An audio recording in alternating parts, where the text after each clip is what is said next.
Simulan natin ang ating pagdiriwang sa ngalan ng Ama at ng Anak at ng Espiritu Santo. Amen. Ang pagpapala ng ating Panginoong Hesukristo, ang pag-ibig ng Diyos Ama at ang pakikipagkaisa ng Espiritu Santo naway sumainyong lahat. At sumaiyo rin. Minamahal kong mga kapatid, sa Ebanghelyo, tinuturuan tayo ni Jesus kung paanong buong puso at diwang sumalig sa kalooban ng Diyos sa pamamagitan ng Espiritu Santo.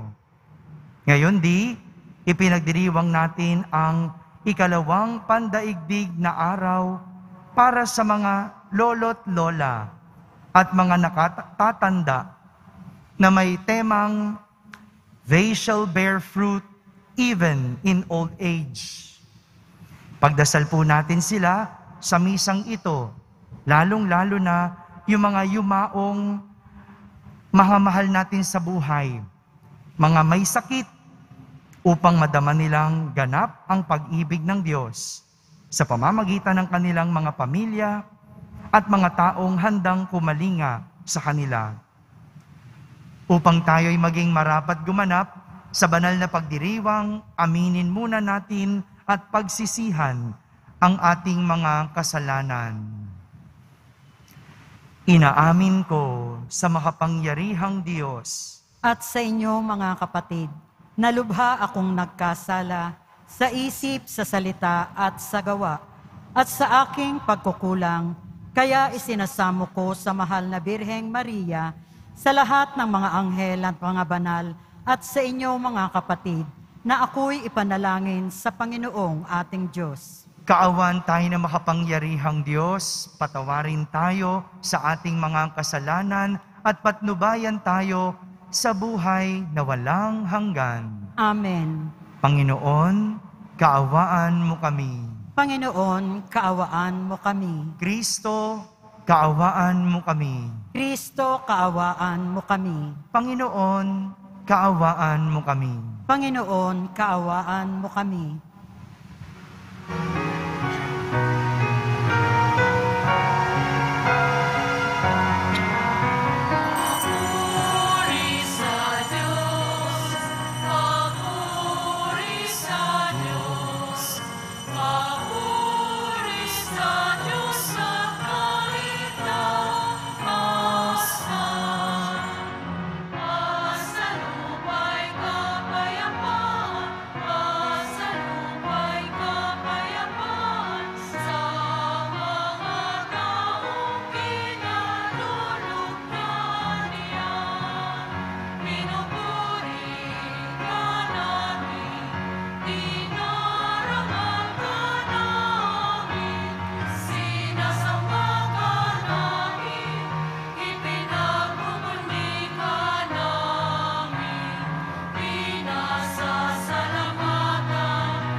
Manalangin tayo. Ama naming makapangyarihan, nililingap mo ang mga walang inaasahan kundi ikaw. Hindi maidarangal at hindi magiging banal ang sino mang sa iyo'y napapawalay. Dagdagan mo ang iyong kagandahang loob sa amin upang sa iyong pamumuno at pangangasiwang magiliw, mapakinabangan namin ang mga biyaya mo sa lupa bilang pagkakamit na namin sa makalangit mong pagpapala. Sa pamamagitan ni Jesucristo, kasama ng Espiritu Santo, magpasawalang hanggan. Amen. Magsiupo ang lahat.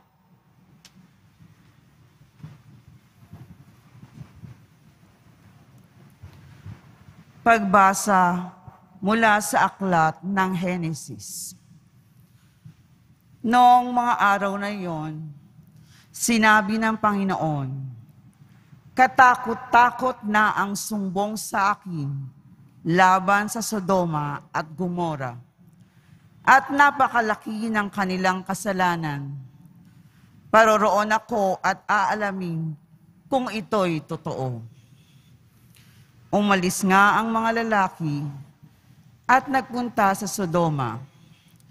Ngunit nanatili ang Panginoon sa tabi ni Abraham. Itinanong ni Abraham, "Lilipulin po ba ninyo ang lahat ng tao, may kasalanan man o wala? Sakaling may 50 matuwid sa lungsod, wawasakin po ba ninyo iyon? Hindi ba ninyo patatawarin ang lungsod dahil sa 50 iyon? Naniniwala akong hindi ninyo idaramay ang mabubuti. Hindi ninyo gagawin iyon sapagkat kung ganito ang mangyayari, parehong magdurusa ang masama at mabuti.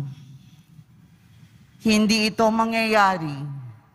Makatarungan ang hukom ng buong daigdig." At tumugon ang Panginoon, "Hindi ko ipapahamak ang lungsod dahil sa 50 matuwid. Ipagpaumanhin po ninyong aking kapangasan," wika ni Abraham. "Wala po akong karapatan magsalita sa inyo, pagkat alabok lamang ako. Kung wala pong 50 at 45 lamang ang matuwid, wawasakin ba ninyo ang lungsod? Hindi ko wawasakin dahil sa 45 iyon," tugon ng Panginoon. Nagtanong na muli si Abraham, "Kung 40 lamang, hindi ko wawasakin ang lungsod dahil sa 40 iyon," tugon sa kanya. "Huwag sana kayong magagalit. Magtatanong pa po ako. Kung 30 lamang ang taong matuwid doon, hindi rin niyo wawasakin?" Sinagot siya, "Hindi ko wawasakin ang lungsod dahil sa 30 iyon." Sinabi pa ni Abraham, "Mangangahas po uli ako. Kung 20 lamang ang matuwid na naroon, hindi ko pa rin wawasakin ang lungsod dahil sa 20 iyon." Muling tugon sa kanya. Sa katapusay sinabi ni Abraham, "Ito na po lamang ang itatanong ko. Kung 10 lamang ang matuwid na naroroon, hindi ko pa rin wawasakin ang lungsod dahil sa 10 iyon." Tugon ng Panginoon. Ang salita ng Diyos. Salamat sa Diyos. Noong ako'y tumawag, tugon mo'y aking tinanggap. Noong ako ay tumawag, tugon mo'y aking tinanggap. Ako poon, buong pusong aawit ng pasalamat. Sa harap ng mga anghel, pupurihin kitang ganap. Sa harap ng iyong templo, ay yuyuko at gagalang. Pupurihin kita roon, pupurihin ang iyong ngalan. Noong ako ay tumawag, tugon mo'y aking tinanggap. Dahilan sa pag-ibig mo at sa iyong katapatan, ikaw tunay na dakila, pati iyong kautusan. Noong ako ay tumawag, tinanggap ko ang tugon mo. Sa lakas mong itinulong, ay lumakas agad ako. Noong ako ay tumawag, tugon mo'y aking tinanggap. Kung ang Diyos mang Panginoon ay dakila at mataas, hindi niya nililimot ang aba at may hirap. Kumublimay kita niya, yaong hambog at pasikat, kahit ako'y nababatbat ng maraming suliranin, ako'y walang agam-agam, panatag sa iyong piling. Noong ako ay tumawag, tugon mo'y aking tinanggap. Nakahandang harapin mo, mapupusok kong kaaway, ligtas ako sa piling mo, sa lakas ng iyong taglay. Yaong mga pangako mo, ay handa mong tubing lahat. Ang dahilan nito poon, pag-ibig mo'y di kukupas, at ang mga sinimulang gawain mo'y magaganap. Noong ako ay tumawag, tugon mo'y aking tinanggap.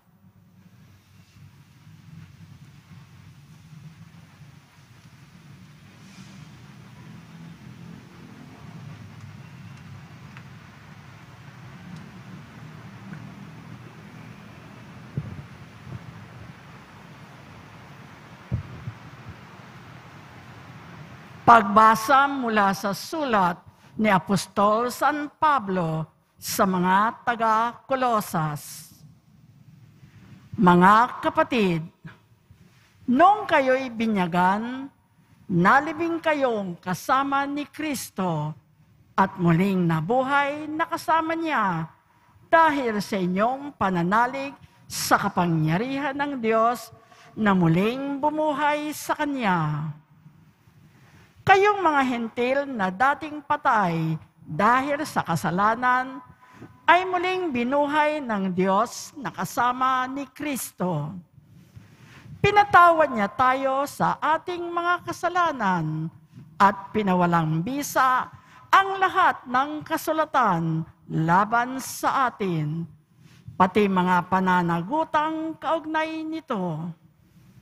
Pinawi niya ang lahat ng ito nang ipako siya sa krus. Ang salita ng Diyos. Salamat sa Diyos. Magsitayo po ang lahat.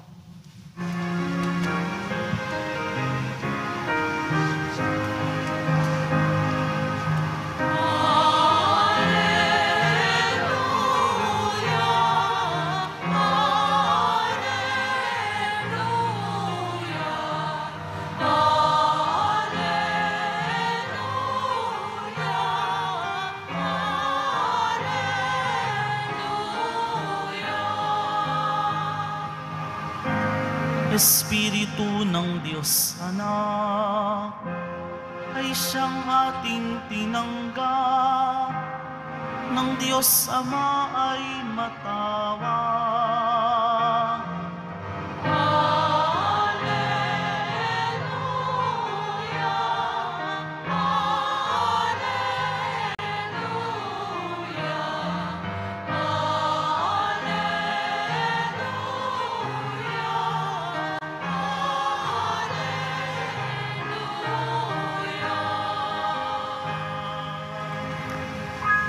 Sumainyo ang Panginoon. At sumaiyo rin. Ang mabuting balita ng Panginoon ayon kay San Lucas. Papuri sa iyo, Panginoon.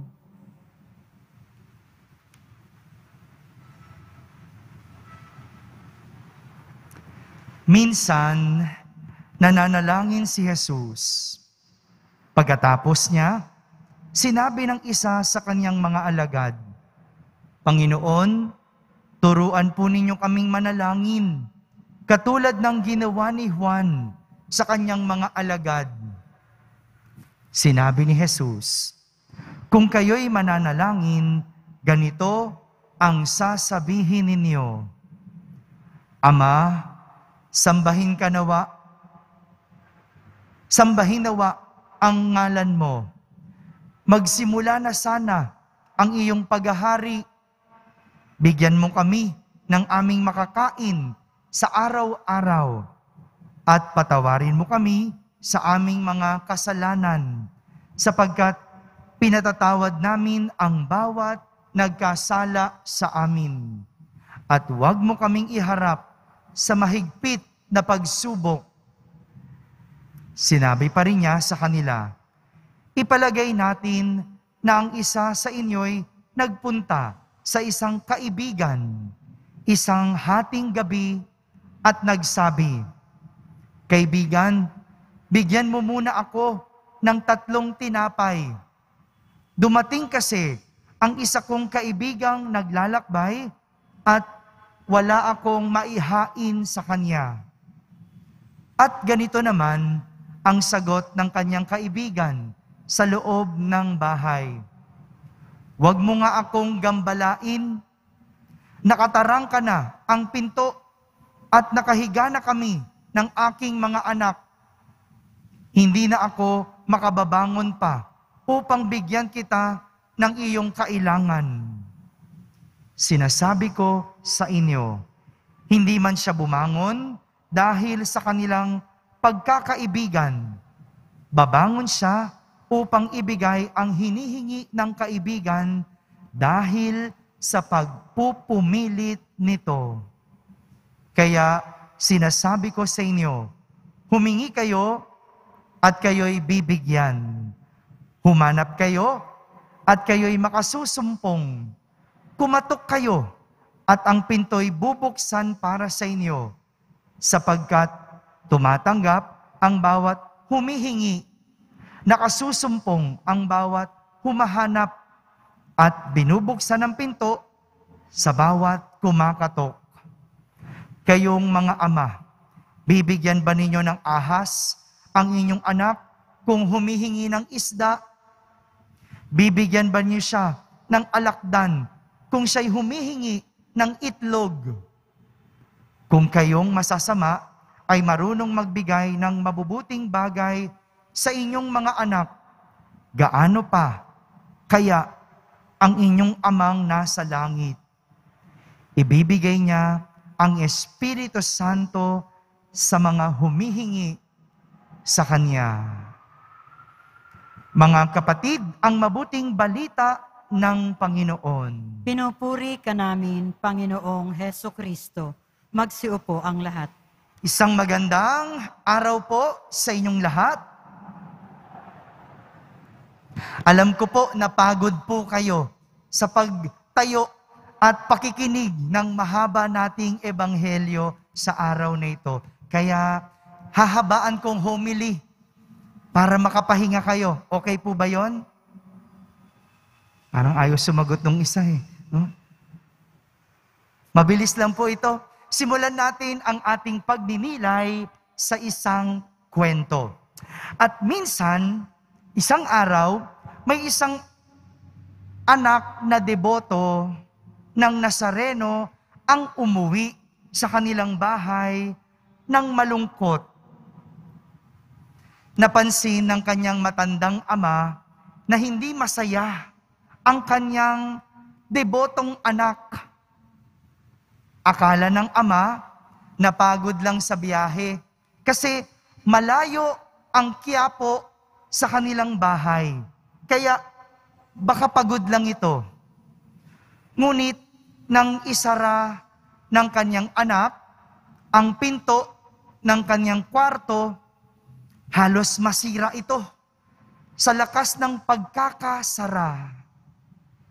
Dahil dito, pinuntahan ng matandang ama ang kanyang anak na deboto. Tinanong niya ito kung anong problema.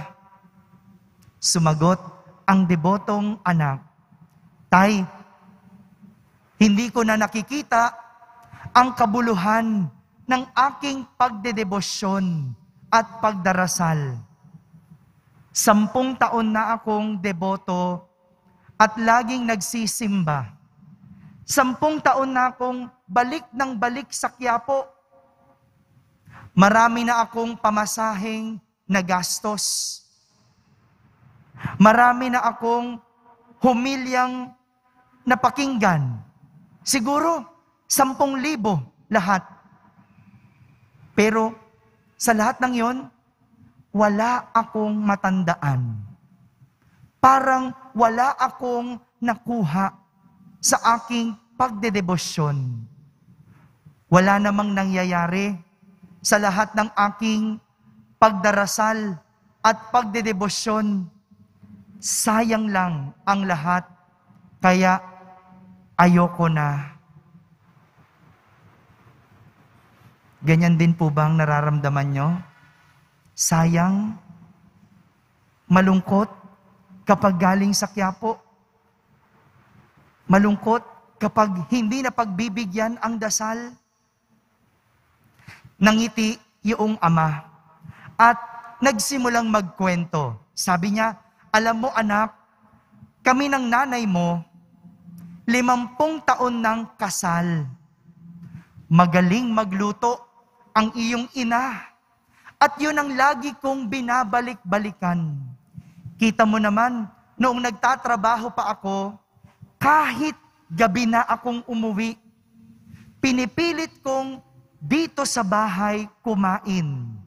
Pinipilit kong tiisin ang gutom dahil gusto kong kainin yung niluluto ng nanay mo.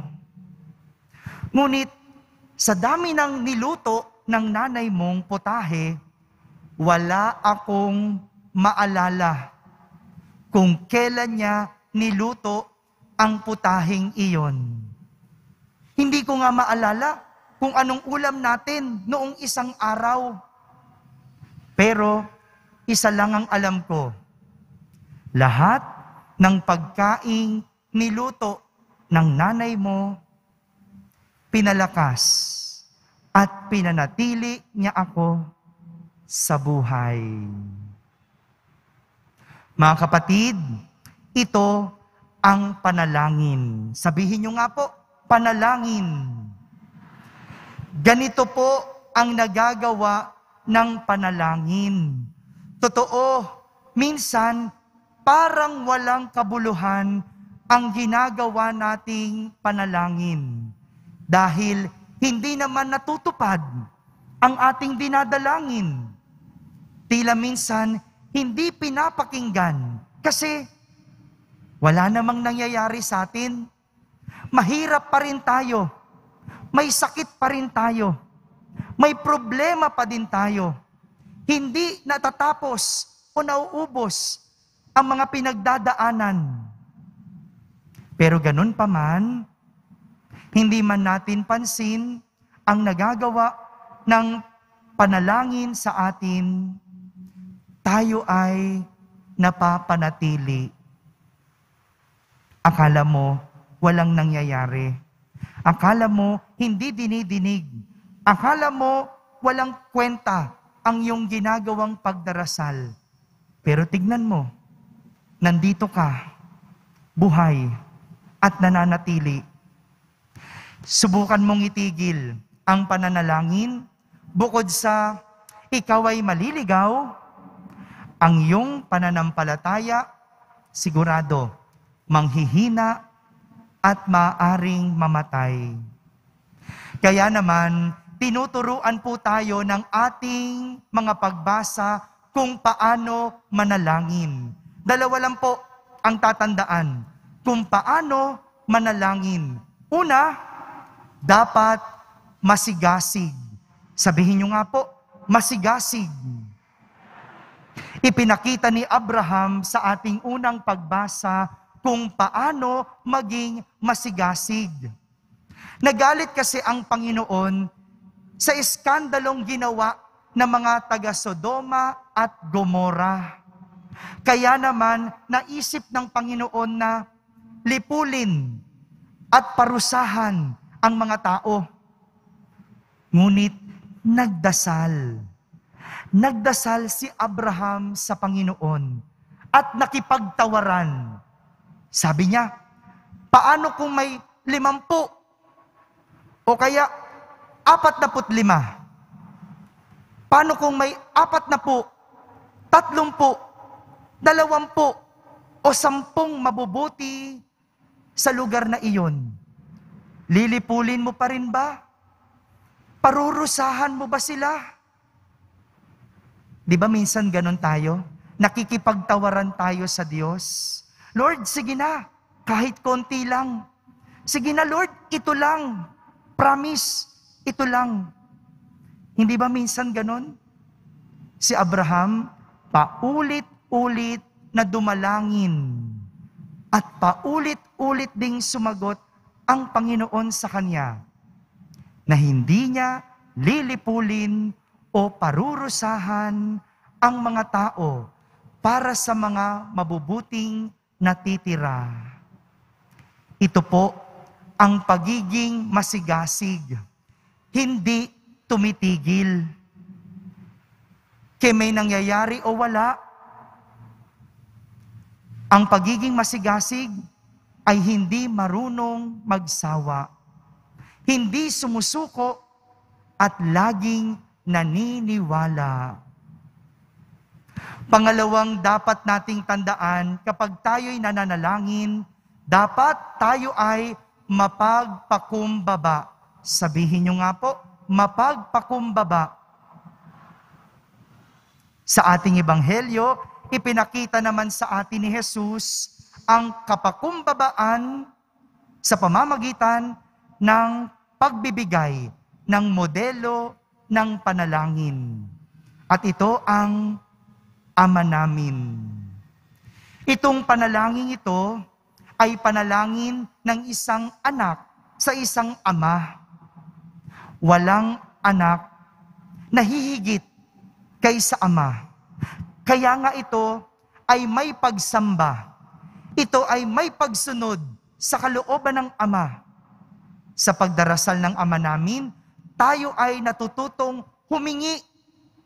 Hindi lang ng isang beses, kundi ng araw-araw na kailangan. Sa panalangin ito, tayo ay humihingi ng tawad at tayo ay natututong magpatawad.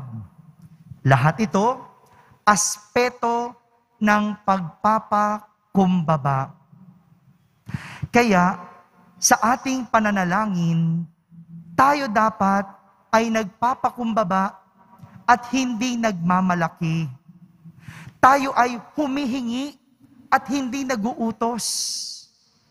Kaya kung ano man ang sagot ng Diyos, tanggapin natin at hindi dapat nagtatampo. Mga kapatid, dalawang bagay ang dapat nating matutunan sa pananalangin. Dapat masigasig at dapat mapagpakumbaba. Hindi tumitigil at nagsasawa.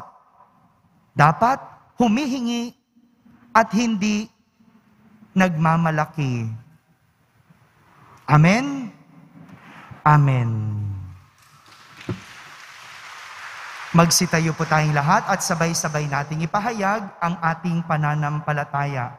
Sumasampalataya ako sa Diyos amang makapangyarihan sa lahat, na may gawa ng langit at lupa. Sumasampalataya ako kay Hesu Kristo, iisang anak ng Diyos, Panginoon nating lahat. Nagkatawang tao siya lalang ng Espiritu Santo.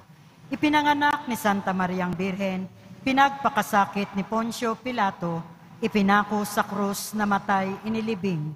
Nanaog sa kinaroroonan ng mga yumao, nang may 3 araw, nabuhay na mag-uli. Umakyat sa langit, naluklok sa kanan ng Diyos, amang makapangyarihan sa lahat. Doon magmumulat paririto at huhukom sa nangabubuhay at nangamatay na tao.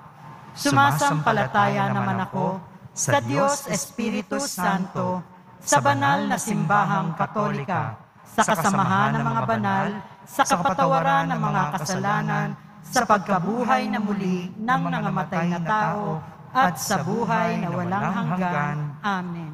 Minamahal ko mga kapatid, tinuturuan tayo ni Jesus ng buong tiwalang manalangin sa Ama. Idinudulog namin sa iyo ang aming mga kahilingan at ng buong simbahan, kaya't buong sigasig at kapakumbabaan nating sambitin. Ama, dinggin mo ang iyong bayan. Ama, dinggin mo ang iyong bayan.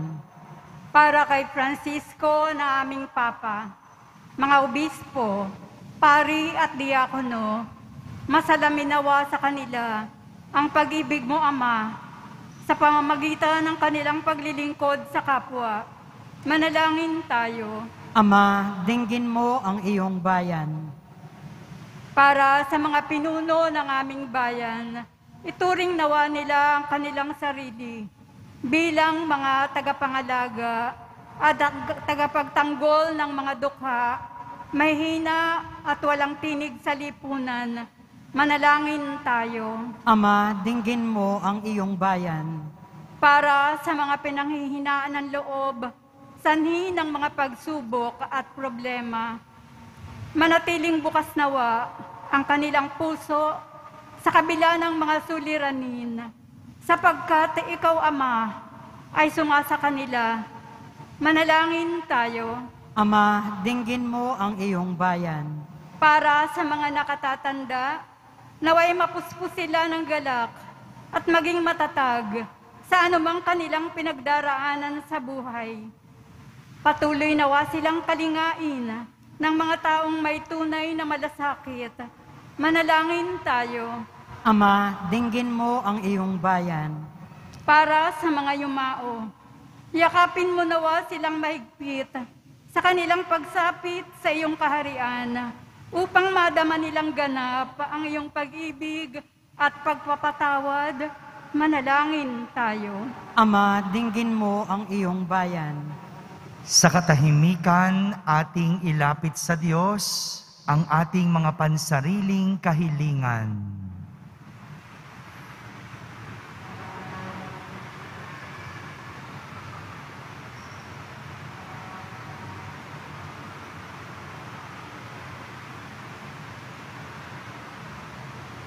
Manalangin tayo. Ama, dinggin mo ang iyong bayan. Ama naming mapagmahal, ipagkaloob mo ang kahilingan ng iyong mga anak. Tulungan mo kaming lumago sa pag-ibig at pagdilingkod sa isa't isa. Hinihiling namin ito sa pamamagitan ni Kristo na aming Panginoon. Amen. Magsiupo ang lahat.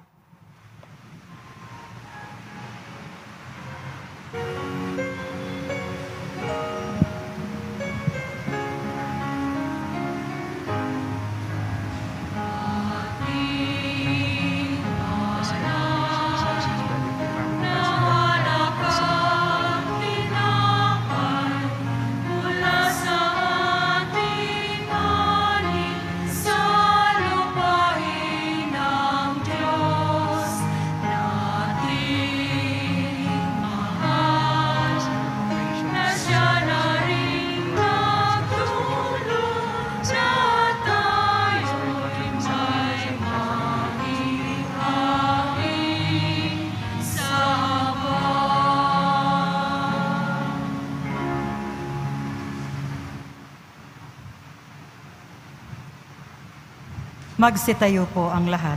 Manalangin kayo mga kapatid upang ang paghahain natin ay kalugdan ng Diyos amang makapangyarihan. Tanggapin nawa ng Panginoon itong paghahain sa iyong mga kamay, sa kapurihan niya at karangalan sa ating kapakinabangan at sa buong sambayanan niyang banal. Ama naming lumikha, tanggapin mo ang mga alay na sa iyo rin nagmula at gayoy aming ginaganap ang iyong dambana upang sa aming ginaganap na pagdiriwang ang iyong paglingap ay magtaguyod sa tanan at magpabanal sa aming pamumuhay sa kasalukuyan at mag-akay sa amin sa ligayang walang katapusan sa pamamagitan ni Jesucristo kasama ng Espiritu Santo magpasawalang hanggan. Amen. Sumainyo ang Panginoon. At sumaiyo rin. Itaas sa Diyos ang inyong puso at diwa. Tinaas na namin sa iyo, Panginoon. Pasalamatan natin ang Panginoong ating Diyos. Marapat na siya ay pasalamatan. Ama naming makapangyarihan, tunay ngang marapat na ikaw ay aming pasalamatan sa iyong kagandahang loob, ay iyong ibinukod upang iyong maitampok sa kadakilaan mong lubos. Kahit na ikaw ay aming tinalikdan dahil sa aming pagkasalawahan, gumawa ka pa rin ng magandang paraang may manguna sa amin para ikaw ay balikan.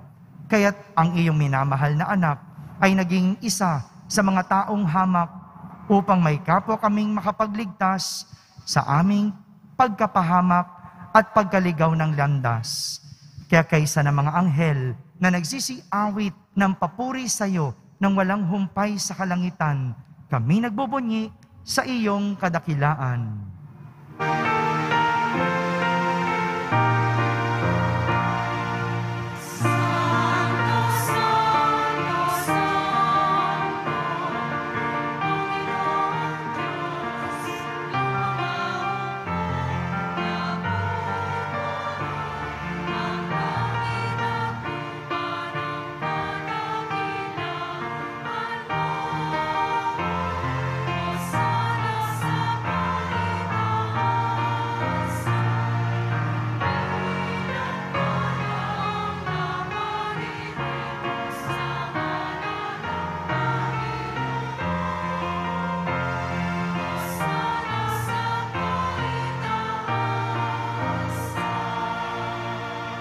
Magsiluhod po ang lahat. Ama naming banal, ikaw ang bukal ng tanang kabanalan. Kaya't sa pamagitan ng iyong Espiritu ay gawin mong banal ang mga kaloob na ito upang para sa amin ay maging katawan at dugo ng aming Panginoong Hesukristo. Bago niya pinagtiisang kusang loob na maging handog, hinawakan niyang tinapay, pinasalamatan kanya, pinaghati-hati niya iyon, iniyabot sa kanyang mga lagad at sinabi, "Tanggapin ninyong lahat ito at kanin. Ito ang aking katawan na inihahandog para sa inyo."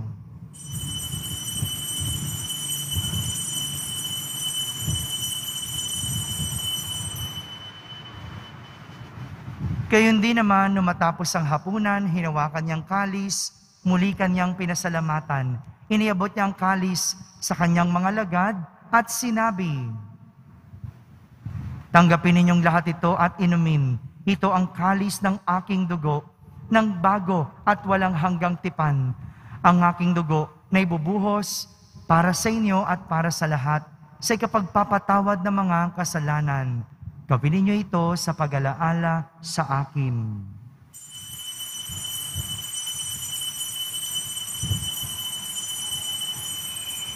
Magsitayo po ang lahat. Ipagbunyi natin ang misteryo ng pananampalataya. Si Kristo'y namatay, si Kristo'y nabuhay, si Kristo'y babalik sa wakas ng panahon. Ama, ginagawa namin ngayon ang pag-alaala sa pagkamatay at muling pagkabuhay ng iyong anak, kaya't inaalay namin sa iyo ang tinapay na nagbibigay buhay at ang kalis na nagkakaloob ng kaligtasan. Kami nagpapasalamat dahil kami iyong minarapat na tumayo sa harap mo para maglingkod sa iyo. Isinasamo namin kaming magsasalo-salo sa katawan at dugo ni Kristo ay mabuklod sa pagkakaisa sa pamamagitan ng Espiritu Santo. Ama, lingapin mong iyong simbahang laganap sa buong daigdig. Puspusin mo kami sa pag-ibig kaysa ni Francisco na aming Papa, ni Jose na aming Obispo at ng Tanang Kaparian. Alalahanin mo rin ang mga kapatid naming nahimlay na may pag-asang sila'y muling mabubuhay. Gayon din ang lahat ng mga pumanaw. Kawan mo sila at patuloyin sa iyong kaliwanagan. Kawan mo at pagindapating kaming lahat na makasalo sa iyong buhay na walang wakas. Kaysa na mahal na Birheng Maria na ina ng Diyos, ng kabiyak ng puso niyang si San Jose, kaysa ng mga apostol at ng lahat ng mga banal na namuhay dito sa daigdig ng kalugod-lugod sa iyo. May pagdiwang nawa namin ang pagpupuri sa kararangal mo sa pamamagitan ng iyong anak na aming Panginoong Hesukristo.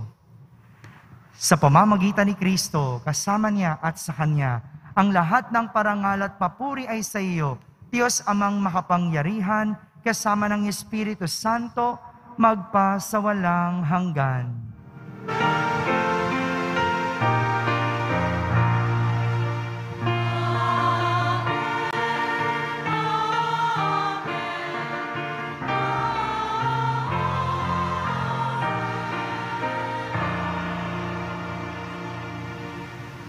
Buong sigasig at kababaang lumapit tayo sa ating Ama at ating sambitin ang Ama namin.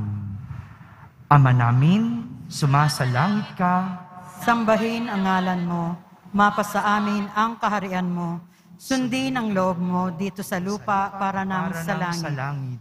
Bigyan mo kami ngayon ng aming kakanin sa araw-araw, at patawarin mo kami sa aming mga sala, para ng pagpapatawad namin sa nagkakasala sa amin.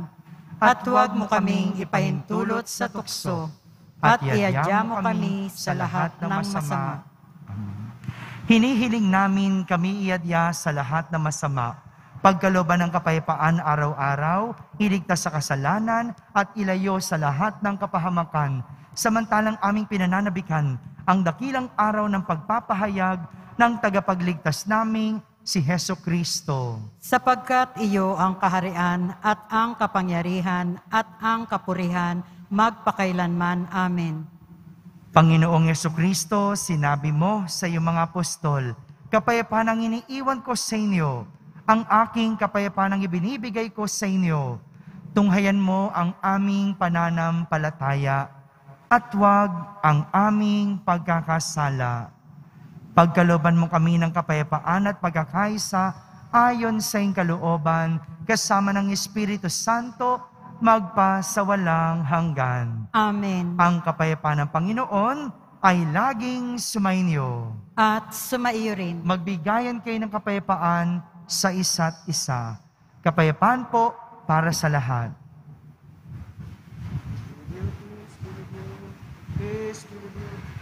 Kordero ng Diyos na nag-aalis ng mga kasalanan ng sanlibutan, maawa ka sa amin. Kordero ng Diyos na nag-aalis ng mga kasalanan ng sanlibutan, maawa ka sa amin. Kordero ng Diyos na nag-aalis ng mga kasalanan ng sanlibutan, ipagkaloob mo sa amin ang kapayapaan. Magsiluhod po ang lahat.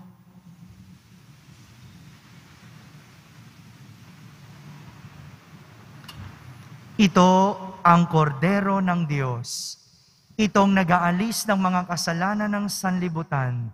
Mapalad ang mga inaaniyahan sa kanyang piging.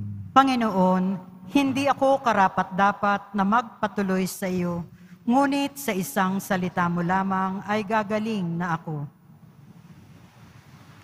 Ang katawan ni Kristo. Amen.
Magsitayo po ang lahat.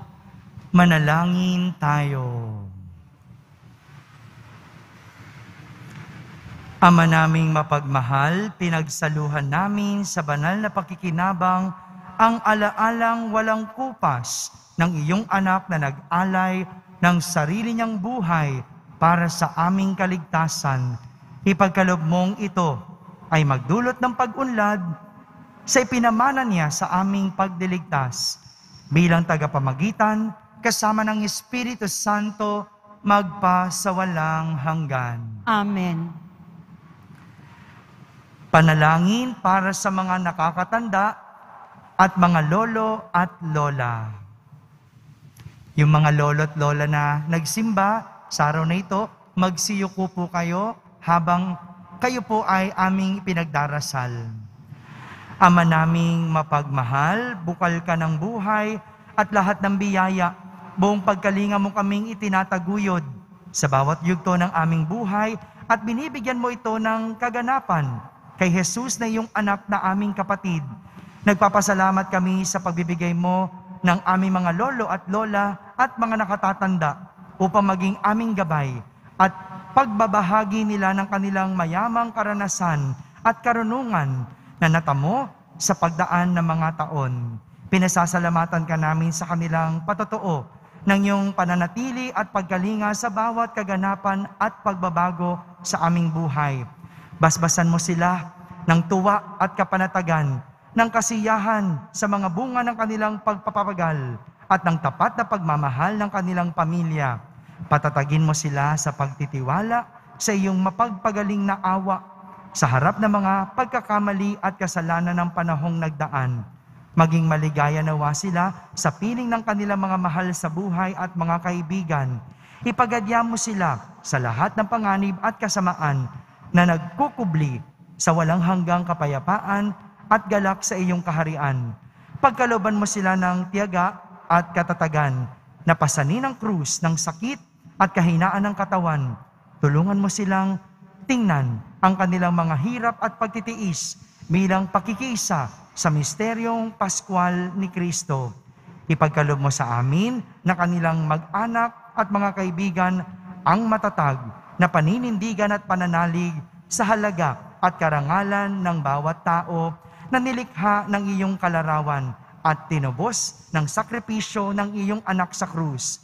Makatulong nawa ito na lagi namin silang alalayan, igalang at mahalin.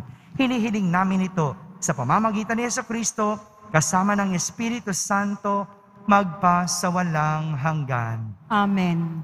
Sumainyo ang Panginoon. At sumaiyo rin. Pagbabasbas ng Poong Yesus Nazareno. Mahal na Poong Yesus Nazareno, inihayag mo sa pamamagitan ng krus ang walang maliw na pag-ibig ng Diyos sa sangkatauhan. Pakinggan mo ang kahilingan ng iyong angkan na nagsusumamo sa iyo. Makamtanawan nila ang inyong katugunan at tanggapin ang kasagutan na may utang na loob na tinatanaw. Basbasan din po ninyo ang lahat na may karamdaman, nahihirapan, may mga dalang imahen at dasalan.